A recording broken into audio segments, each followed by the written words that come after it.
Avec nous pour ce club, Loïc Quentin, bonjour. Merci beaucoup d'être avec nous, président de la Fédération nationale de l'immobilier. Michel Bisson, bonjour, merci d'être là. Vous êtes maire de Lieusaint en Seine-et-Marne, vice-président de France Urbaine. Et Audrey nous a rejoint parce que le débat de ce club est consacré à la crise du logement. On n'a jamais aussi peu construit de logements dans notre pays.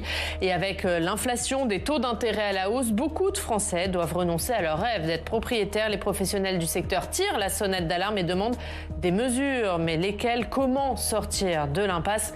Ce sera le débat du club à suivre dans quelques instants. D'abord, on regarde ensemble l'actualité dans nos régions.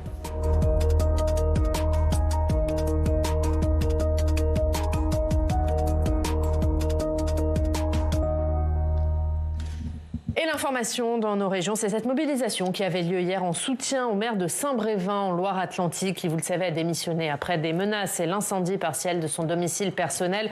Pour en parler, on est en direct avec Johanna Roland. Bonjour, merci beaucoup d'être avec nous, Johanna Roland. Vous êtes la maire de Nantes, chef-lieu de la Loire-Atlantique, première secrétaire déléguée du Parti socialiste et présidente de France Urbaine. C'est l'association des maires de grandes villes et de métropoles. On l'a vu hier, cette mobilisation de soutien au maire de Saint-Brévin à l'appel de la gauche. Et en l'absence des Républicains, en l'absence de la majorité présidentielle, est-ce que finalement ça s'est transformé en mobilisation partisane, cette marche d'hier ?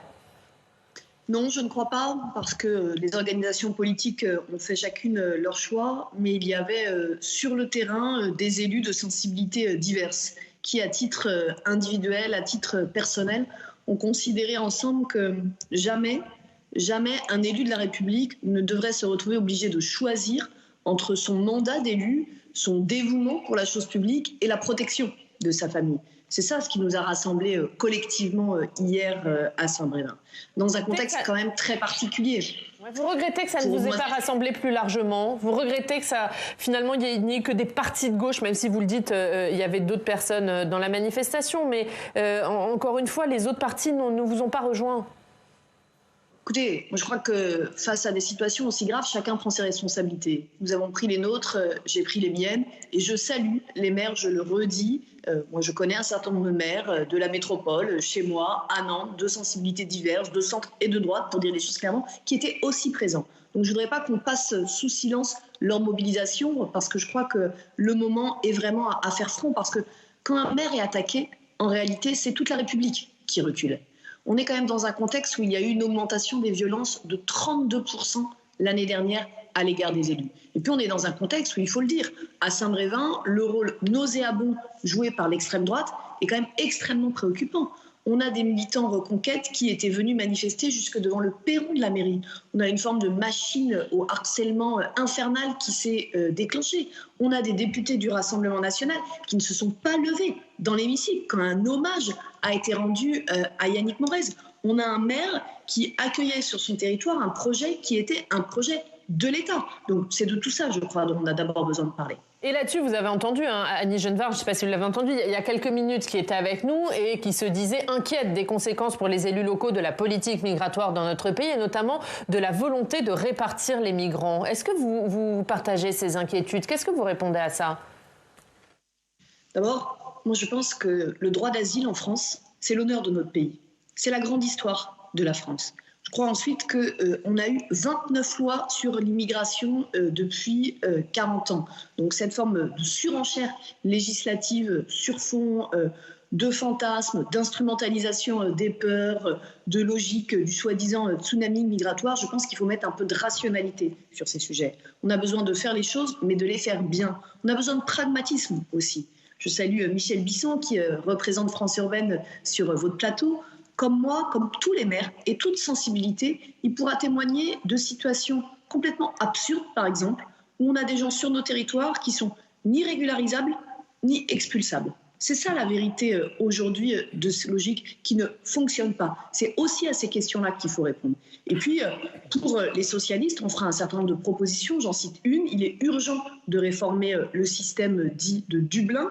Tant qu'on n'aura pas avancé sur ce sujet, là aussi, on ne réglera pas un certain nombre de questions concrètes qui sont indispensables, qu'on se place du point de vue de l'humanisme français ou qu'on se place du point de vue de la sérénité et de la tranquillité du pays.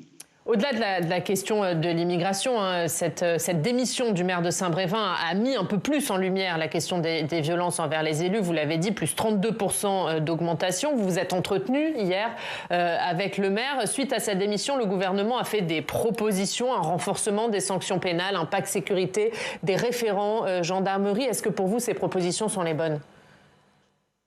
Je crois que ça va dans le bon sens, mais c'est insuffisant. Il y a au moins 2 sujets qui ne sont aujourd'hui pas traités.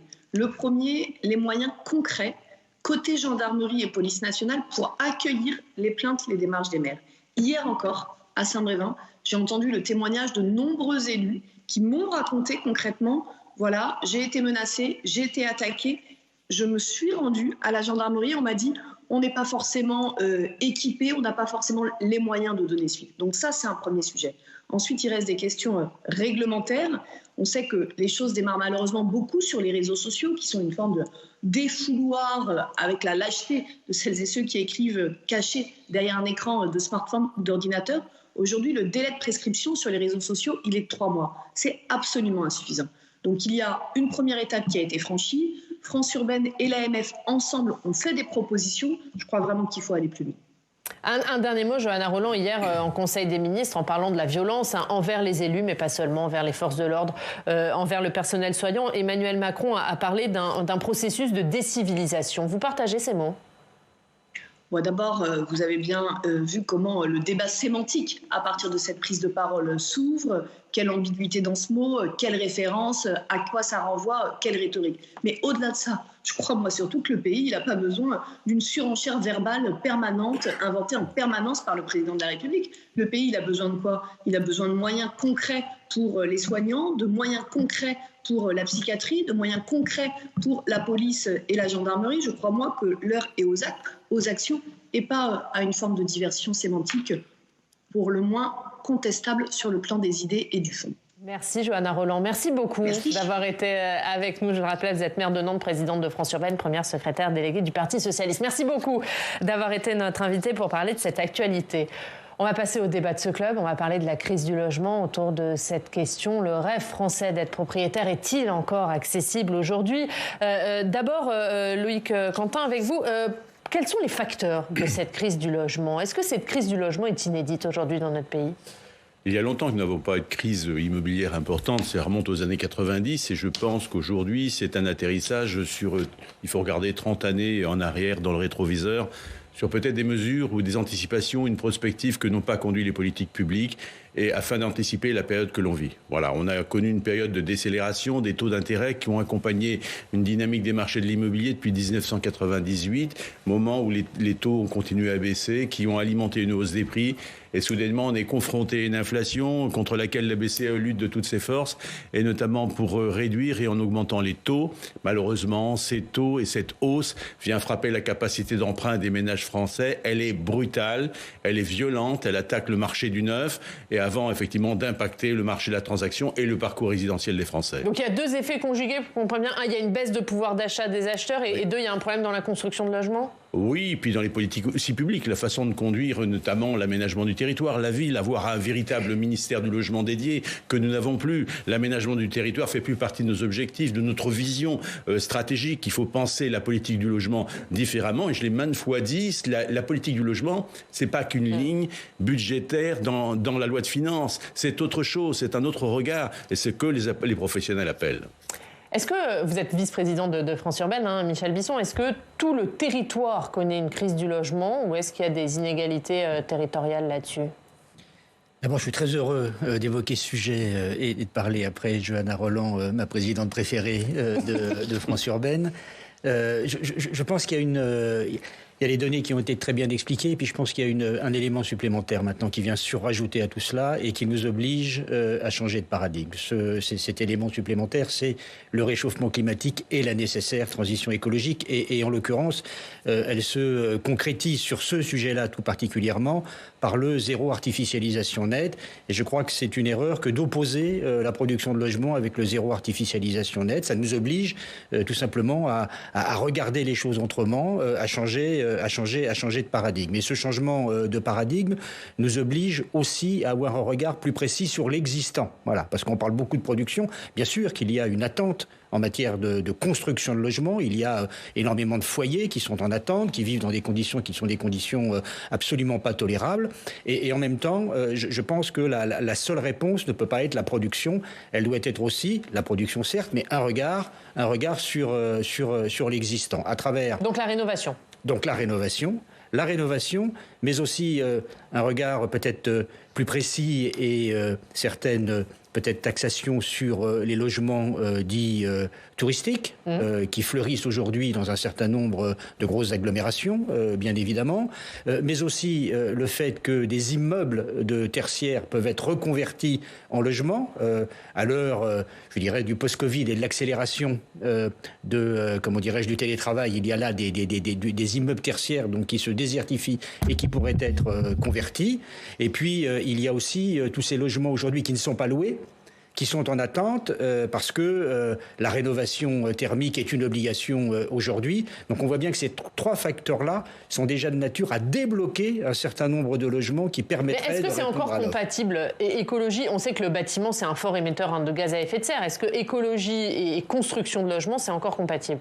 Ça doit l'être. Je crois que ça doit l'être. C'est pour ça que le changement de paradigme est important, que la rénovation thermique doit être une priorité. Aujourd'hui, on a des objectifs 2050. Il y a des logements qui seront plus louables avec la rénovation thermique. Est-ce que ça va aggraver encore la crise du logement sur la rénovation thermique? C'est pour ça qu'il doit y avoir une accélération de la rénovation thermique et un accompagnement de la rénovation thermique qui est aussi très bénéfique en termes d'emploi. Très bénéfique en termes d'emploi. Voilà, le monde de la construction, les mondes de promoteurs, évidemment, nous renvoient toute la question de l'emploi, qu'on peut évidemment comprendre, la question économique, la question de l'emploi, on y est évidemment sensible. Je pense qu'une des réponses, c'est de faire un pas de côté et d'être volontariste sur la rénovation thermique des bâtiments.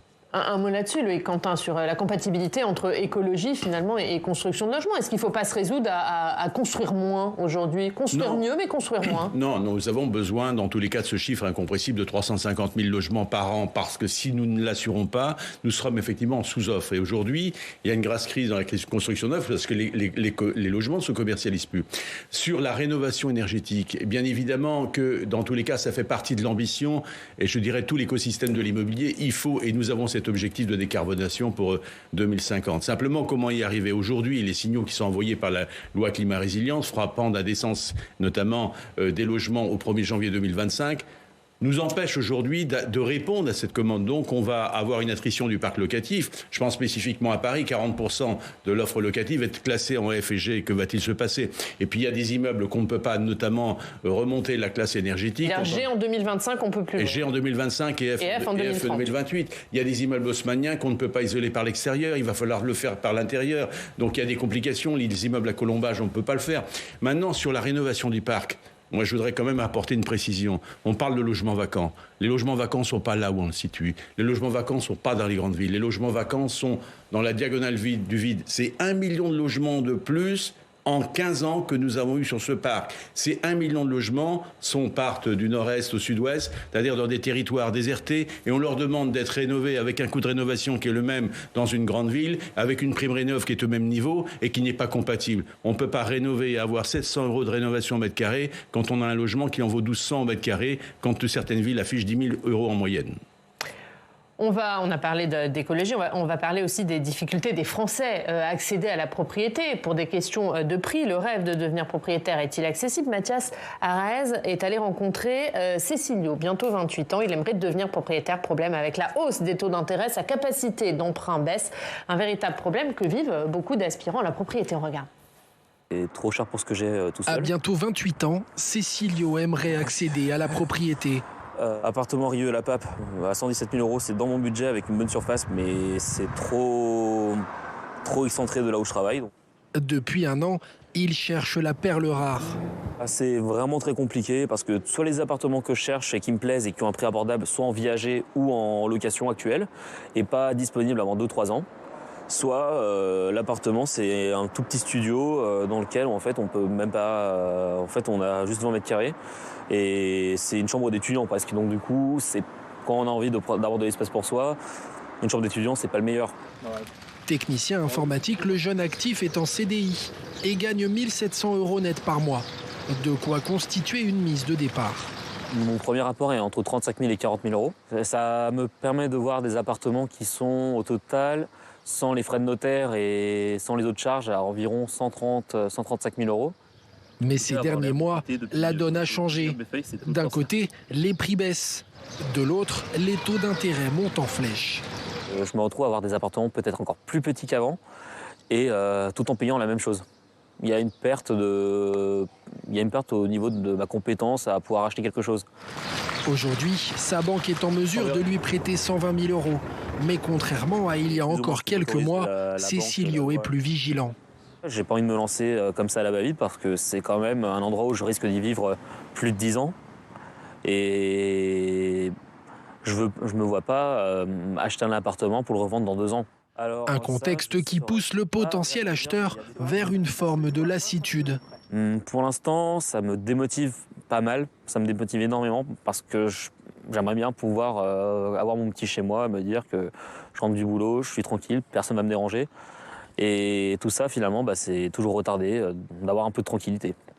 Malheureusement, ce marasme risque de se poursuivre une bonne partie de 2023, puisque les taux devraient continuer de grimper, au moins jusqu'à l'été. Comment on fait aujourd'hui pour devenir propriétaire, Louis Quentin? Est-ce que ce rêve n'est pas de moins en moins accessible pour les Français? Ce reportage illustre bien les difficultés. Et il y a encore quelques temps, on avait des taux d'intérêt à 1%. En l'espace de 24 mois, ils sont passés quasiment, ils vont atterrir à 4%, c'est-à-dire qu'on réduit de 25% la capacité d'emprunt des ménages français, qui eux-mêmes sont confrontés à une inflation, une absence de revalorisation du pouvoir d'achat, et surtout... C'est passé juste c'était 1,06 en décembre 2021, et c'est plus de 3 aujourd'hui. Oui, on attend un atterrissage à 4% avant la fin de l'année, donc on aura réduit la capacité d'emprunt de 25%. Mais ça illustre bien, notamment, que la politique du logement doit aussi s'orienter. Ça a toujours été, finalement, ce qui a valorisé nos politiques précédentes, d'accompagner les primo-accédants. Or, aujourd'hui, nous n'avons pas plus de mesures pour les primo-accédants. On a mis en place des mesures pour le neuf, pour l'investisseur qui est déjà propriétaire de son logement, qui lui à côté n'a pas le droit du même traitement. Est-ce qu'il vaut mieux pas être accéder à la propriété que donner des avantages à un propriétaire déjà propriétaire? C'est une question que je pose depuis longtemps et je pense qu'il est tout à fait sensé. Et surtout, dans ce cadre-là, il faut favoriser l'accession à la propriété. Je pense que l'avenir et l'horizon des Français, c'est au moment de la retraite d'avoir un toit. C'est fondamental, je pense. C'est une perspective définitive et qu'il faut ancrer dans les politiques publiques. Et ça, nous avons oublié cet aspect-là, notamment dans la politique du logement, et il faut la restaurer absolument. Ça a été oublié, cet aspect-là, peut-être tout gouvernement confondu, parce que le problème ne date pas d'hier non plus. Il y a une priorité à donner aux primo-accédants, à l'évidence. Ensuite, il y a effectivement du capital qui est inscrit, et du coup, les choses sont un peu plus simples en deuxième ou troisième acquisition. Je pense que les besoins doivent précéder l'offre. Voilà, les besoins doivent précéder l'offre. Ça nécessite, alors c'est pas une solution court terme, enfin quand même, d'avoir une politique d'aménagement du territoire dans ce pays qui n'existe plus. Et je crois qu'à l'heure de la réindustrialisation du pays, même si tout cela prendra du temps, il y a place pour faire en sorte que les villes moyennes redeviennent beaucoup plus attractives et ainsi déconcentrent et redonnent de la capacité à construire là où il y a, je dirais, une qualité de vie, même si dans les métropoles, bien évidemment, il y a aussi de la qualité de vie. Ensuite, je pense qu'il y a tout un travail à faire. Donc ça passe juste par l'aménagement du territoire. Donc désengorger les métropoles et rendre les villes moyennes plus attractives. Oui. Pour équilibrer quelque part le prix du logement sur le territoire. Avec le besoin qui précède l'offre, c'est-à-dire cela ne peut se faire que s'il y a en même temps une politique d'emploi et de services publics qui accompagnent évidemment le logement. Donc c'est pas pour demain. Donc c'est pas pour demain. Pour demain, il y a les capacités de construction des différents promoteurs sur lesquels il y a de l'industrialisation à mener de manière à baisser les coûts, voilà, à la fois pour des raisons écologiques, mais aussi pour ne pas mettre de côté, par exemple, les nuisances sonores. Ensuite, je pense qu'il y a des dispositifs à imaginer pour dissocier la construction du foncier.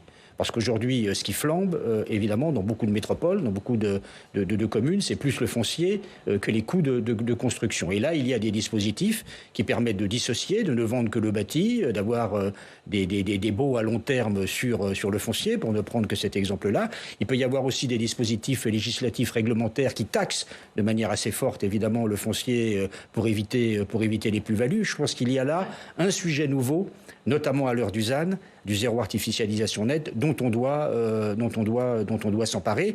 Et ensuite, il y a les solutions locales. C'est-à-dire, je pense qu'aujourd'hui, sans parler de décentralisation, parce que sur ce sujet-là, les possibilités offertes par la différenciation nous permettent au niveau des territoires d'agir, mais il y a des leviers à donner pour aller au bout de cette politique de l'emploi, de manière à ce que les territoires soient encore un peu plus des autorités organisatrices en matière d'habitat, mais aussi de transition écologique. Ouais. Et par exemple, reprendre l'ensemble de MaPrimeRénov' pour être en capacité à l'échelle territoriale de les porter dans une logique beaucoup plus large qui permet de mutualiser l'ensemble des offres, mais aussi d'avoir un regard tout particulier sur la précarité que peuvent vivre un certain nombre de foyers et donc mobiliser des aides toutes particulières. Bref, faire de la dentelle. Et là, il n'y a que les territoires qui peuvent le faire.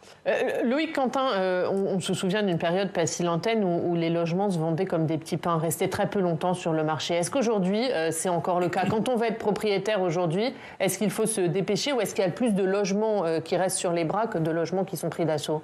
Bon, aujourd'hui, il y a un ralentissement des transactions. On a terminé 1 100 000 ventes dans l'ancien en 2022. On a prévu un atterrissage entre 900 et 950 000 cette année, c'est-à-dire la compression des volumes et qui s'accompagne aussi, qui précède toujours la baisse des prix. Et la baisse des prix est enclenchée.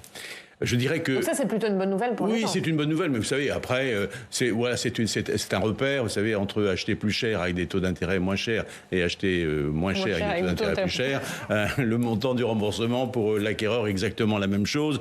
Après, c'est une question, l'investissement, c'est du long terme, il faut savoir où on va, mais c'est toujours le moment d'acheter. La problématique, elle est surtout sur notamment les mesures d'urgence à apporter sur ce secteur. Parce qu'on arrive sur un marché qui est bloqué. Quand on n'accède pas à la propriété, eh bien, on reste locataire. C'est le cas de cette primo-accédant. Et qu'est-ce qui se passe quand on reste locataire? On ne libère pas un logement pour d'autres qui arrivent sur le marché, un jeune cadre qui vient, qui sort de l'école, qui est muté, ou qui arrive, un ménage muté, un étudiant, et on va gripper ce marché. Et en plus, le marché, il est grippé parce qu'il y a un retrait de l'offre locative lié effectivement à l'indécence énergétique dont je vous parlais tout à l'heure. Donc on a un blocage. Alors il faut donner de l'oxygène, il faut donner de la visibilité, de la lisibilité à ce marché sur l'accession à la propriété. La FNM a fait des propositions simples. Nous sommes parfaitement citoyens, nous sommes conscients que les recettes de l'État sont exsangues. On a proposé, dans un contexte de hausse des prix afin de prévenir une hausse d'été qui se poursuit, notamment de permettre la transférabilité ou la portabilité des prêts.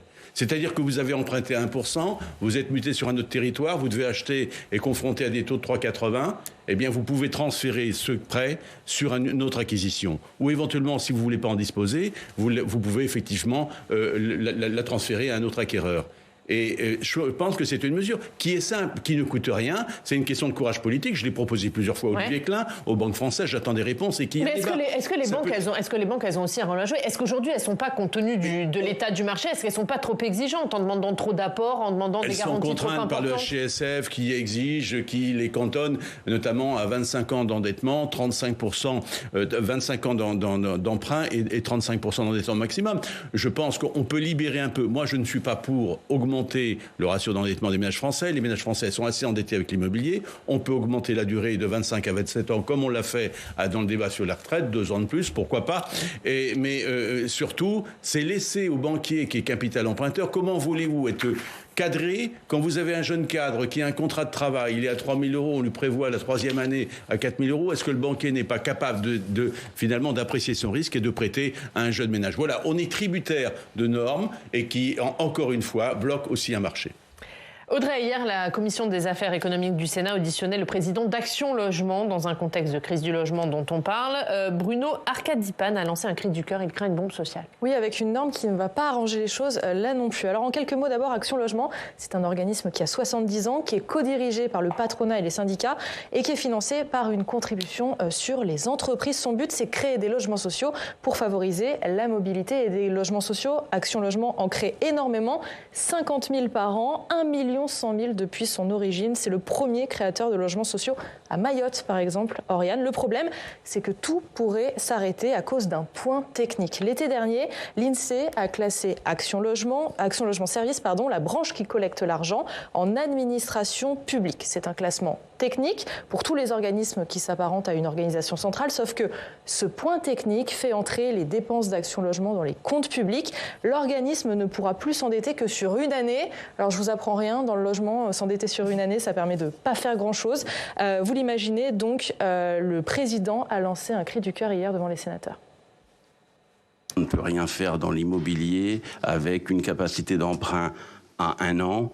Quand on n'a plus les moyens demain matin de soutenir la mobilité, qu'allons-nous dire aux chefs d'entreprise, mais également aux salariés qui veulent déménager ou prendre un emploi un peu plus loin ? Un salarié sur 2, aujourd'hui en mobilité, refuse un emploi s'il n'a pas de logement. Donc comment allons-nous faire ? Et oui, parce que problème de logement, ça crée des risques pour l'emploi et pour la réindustrialisation qu'Emmanuel Macron appelle de ses voeux. Alors, pour l'instant, le décret n'a pas encore été signé. Il est peut-être encore temps. En tout cas, Bruno Arcadipan a eu l'oreille des sénateurs hier. Et puis, je terminerai par un chiffre que j'ai appris hier qui est très révélateur sur le logement social. En 2017, il y avait 1 400 000 Français sur liste d'attente. Aujourd'hui, ils sont 2 400 000. Ouais, c'est énorme. C'est une bombe sociale à venir, Loïc Quentin. Ça, d'abord, premièrement, il y a 2 tiers des Français qui sont éligibles au logement social. Alors, moi, je voudrais rebondir sur ce qu'a dit Bruno Arcadipan. Il a raison. Enfin, Action Logement est un acteur de référence du logement social en France qui est financé par le 1% logement des salariés français et on lui met des bâtons dans les roues avec des normes administratives qui vont bloquer notamment cette production de logements. C'est impensable d'entendre ça. Je ne comprends pas cette vision stratégique qui est une pure vision technocratique, quoi. Il faut avoir une vision pragmatique, notamment dans l'accompagnement du parcours résidentiel des Français. Et c'est le support même de la mobilité économique et de la vie de nos territoires. Et si on le bloque, eh bien, c'est encore un ingrédient de plus. Je crois que c'est le parfait reflet de l'absence de prospective et de vision globale de ce que doit être une politique du logement. Mais à tous les niveaux, que ce soit pour le parc social, le parc privé, le parc d'accession, l'investissement, tous ces éléments sont indispensables à l'écosystème et à l'équilibre de nos marchés. C'est une bombe sociale, Michel Bisson ? Assurément que l'on pratique. Ça veut dire que le pire est à venir en matière de logement ? Le pire, je ne sais pas. Oui. Oui. En tout cas, il y a un véritable sujet. Mais je pense que tout cela traduit un problème de méthode. C'est-à-dire chacun... on fonctionne comme on fonctionnait préalablement, chacun dans son couloir, avec ses propres objectifs, et à l'arrivée, on se rend compte qu'il y a des décisions qui sont parfaitement contre-productives par rapport à l'objectif recherché. Donc il y a vraiment une question de méthode, et je pense qu'il faut mettre autour de la table l'ensemble des parties prenantes, la FNAIM bien sûr, Action Logement bien sûr, les bailleurs sociaux bien sûr. Ce qu'on n'a pas fait pour le Conseil national de la rénovation sur le logement, ça a servi à rien. C'est une consultation... il devait y avoir une grande messe qui a été reportée. C'est le 5 juin, nous connaissons les résultats. Ça devait être le 5 juin, ouais. Ça devait être début mai, et puis finalement, ça a été reporté au 5 juin. Mais vous en attendez rien ? Non, je ne pense pas qu'on aura de grandes propositions réformatrices à la hauteur des enjeux que l'on connaît aujourd'hui. En tous les cas, on fera des propositions. Un dernier mot peut-être là-dessus. Vous dites, Loïc Quentin, que le pire est à venir. Vous allez nous dire pourquoi, mais vous demandez notamment des moyens. On sait que l'État cherche à faire des économies dans les dépenses. Et Gabriel Attal, le ministre des Comptes publics, a déjà prévenu que le logement serait particulièrement concerné par la baisse des dépenses publiques. Alors, si le logement est un nouveau contributif, effectivement, pour pouvoir, nourrir les politiques publiques ou d'autres enjeux, je crois qu'il faut, à mon avis, déterminer et préciser que le logement doit être prioritaire aujourd'hui et demain. La construction neuve, je ne suis pas un soutien forcé de la construction neuve, mais nous avons besoin de logements neufs pour alimenter le marché. Ce secteur est en difficulté. Il faut trouver des mesures adaptées. Il faut trouver aussi des mesures d'accompagnement sur le marché de l'existant et surtout pas rompre cette mobilité résidentielle et le parcours des Français. Ce serait catastrophique. Je crois qu'il vaut mieux préférer dans un premier temps la fin de mois plutôt que la fin du monde. Donc il faut se battre effectivement avec un objectif et je crois que peut-être être court-termiste, mais il faut savoir, moi je suis quand même révolté, on frappe d'indécence un appartement que j'ai plus et on a 300 000 SDF dans la rue. Alors à un moment... il faut être réaliste, quoi. Il faut avoir un peu de bon sens dans cette vision et se débarrasser de certains dogmes. Il y a un manque de bon sens pour vous ? Je pense qu'on peut concilier la fin du monde et la fin du mois. Je pense que priorité doit être donnée aux primo-accédants. En termes méthodologiques, il est important de mettre tout le monde autour de la table. Il est important de s'appuyer sur les territoires parce que les territoires ont des clés en matière foncière, en matière de régulation qui sont absolument utiles aujourd'hui dans la période que nous vivons. Oui, moi, une simple mesure. Vous voyez, par exemple, le Pinel, vous savez, qui a longtemps nourri la construction neuve. Ce Pinel dont bénéficient certains investisseurs locatifs. Aujourd'hui, le Pinel est en panne parce que il est moins intéressant et d'autre part, les taux de rendement dégagés sur l'investissement sont inférieurs au taux d'intérêt. Donc, il n'y a plus d'investisseurs qui s'intéressent à ce produit. On a fait une proposition très simple. C'est inscrit dans la loi de finances. Il y a un budget, il y a une dotation budgétaire. Permettons de faire profiter cette réduction d'impôt à des primo-accédants à la propriété. Et on a effectivement, je ne demande pas à recharger la dette de la France, je dis simplement qu'il y a une dotation, soyons pragmatiques, aidons ceux qui ont besoin de cette aide, et en particulier les primo-accédants. Dans l'instant, ça viendra au secours du neuf, c'est une proposition pragmatique et nous sommes économes. Et on a entendu vos propositions et on espère qu'elles seront entendues le 5 juin puisque c'est ce jour-là qu'aura lieu le Conseil national de la rénovation consacré au logement. Merci messieurs d'avoir été avec nous. Si vous voulez bien rester quelques instants, on va regarder ce qui est à la une de nos quotidiens régionaux.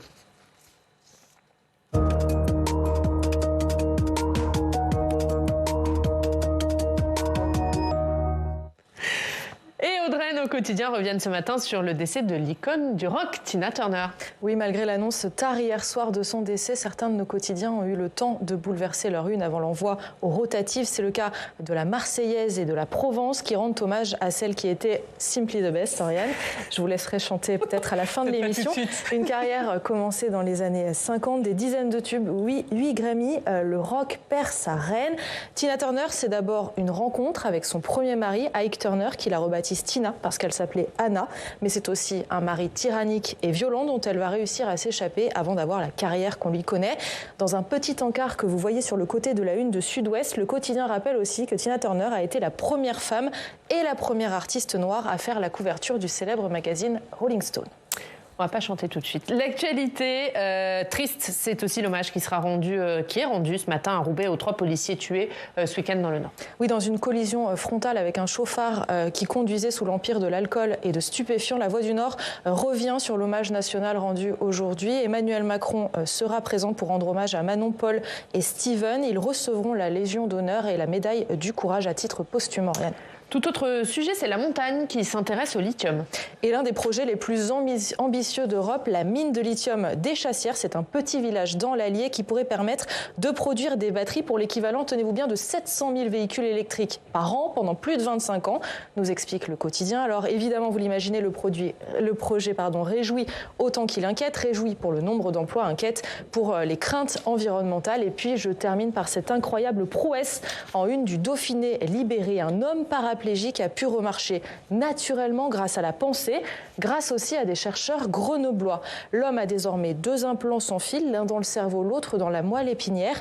Le cerveau envoie l'intention qui arrive dans un ordinateur qui le déconnecte et qui envoie l'information à la moelle épinière qui active les muscles. C'est phénoménal et je vous laisserai découvrir le détail de cette prouesse dans le Dauphiné libéré. Et bravo Grenoble. Et bravo Grenoble. Puisque c'est un peu votre ville, Audrey. De l'étape, je ne pouvais pas m'en empêcher. Merci beaucoup. Merci Audrey pour cette revue de presse. Merci Michel Bisson d'avoir été avec nous. Merci Loïc Quentin d'être venu sur ce plateau. Merci à tous de nous avoir suivis pour voir ou revoir cette émission. C'est sur notre nouvelle plateforme publicsena.fr. 18h, vous avez rendez-vous avec Thomas Hugues pour Sens Public et nous on se retrouve demain. Très bonne journée.